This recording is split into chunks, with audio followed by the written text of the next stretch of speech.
Welcome back to Time with God series, Joyce Meyer's Everyday Life Bible Journey for Busy Moms. I'm WendyMichelle Thompson, and we will be picking back up at Genesis chapter 14. And guys, it is another mouthful of words. I've run through them and run through them. I'll do my best, I promise. Genesis chapter 14. In the days of the kings, Amraphel of Shinar, Arioch of Eleazar, Kedorlaomer of Elam, and Tidal of Goyim, they made war on the kings, Bera of Sodom, Bersha of Gomorrah, Shinar, flip the page, of Admah, Shem-eber of Zeboim, and the king of Bela, that is Zor. The latter kings joined together as allies in the valley of Siddim, which is now the Dead Sea of Salt. 12 years they had served Kedorlaomer, but in the 13th year they rebelled. Verse 5, and in the 14th year, Kedorlaomer and the kings who were with him attacked and subdued the Rephaim and the Ashtaroth Karnaim.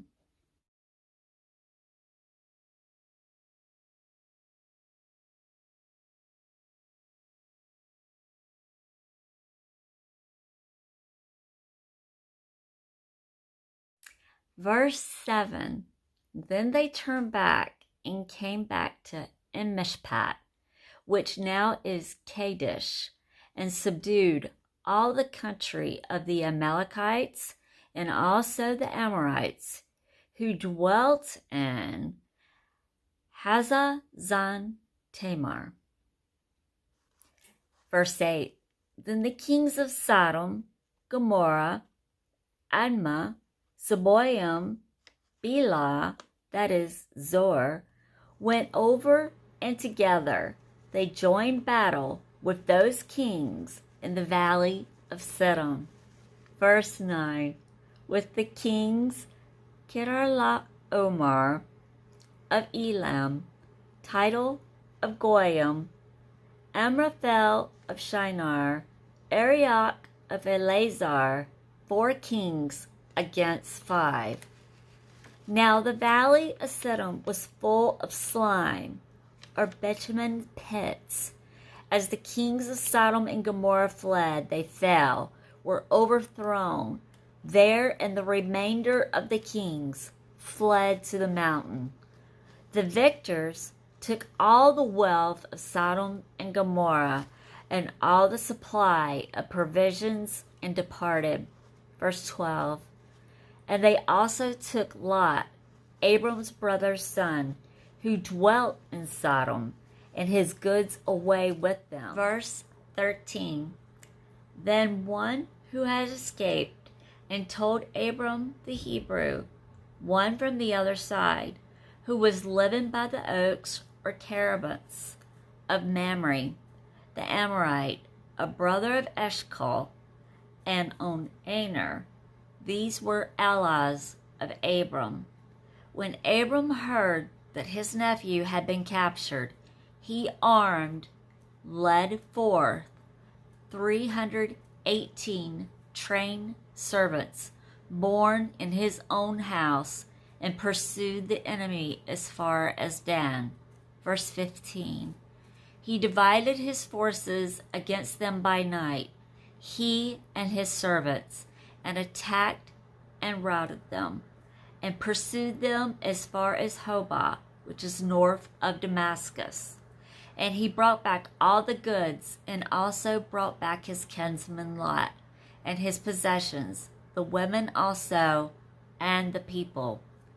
After Abram's return from the defeat and slaying of Kedorlaomer and the kings who were with him. The king of Sodom went out to meet him at the valley of Sheba, that is, the king's valley. Melchizedek, king of Salem, later called Jerusalem, brought out bread and wine for their nourishment. He was the priest of God Most High, and he blessed him and said, "Blessed, favored with blessings, made blissful, joyful, be Abram by God, Most High, possessor and maker of heaven and earth. And blessed, praised, and glorified be God Most High, who has given your foes into your hand." And Abram gave him a tenth of all he had taken. And the king of Sodom said to Abram, "Give me the persons and keep the goods for yourself." But Abram said to the king of Sodom, "I have lifted up my hand and sworn to the Lord, God Most High, the possessor and maker of heaven and earth, that I would not take a thread, a shoelace, or anything that is yours, lest you say, I have made Abram rich. Take all except only what my young men have eaten, and the share of the men, allies, who went with me, Aner, Eshcol, and Mamre, let them take their portion." And that concludes Genesis chapter 14. One of the most tongue-twisting ones I've read yet out loud on camera. There will be so many cuts. Oh goodness, it is quite the mouthful, but I can truly appreciate what all is going on beyond trying to pronounce the names.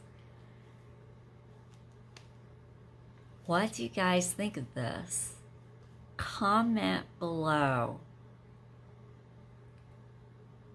Think about the faith that Abram had to have. All of these kings and combined enemies ganging up all against him and his people.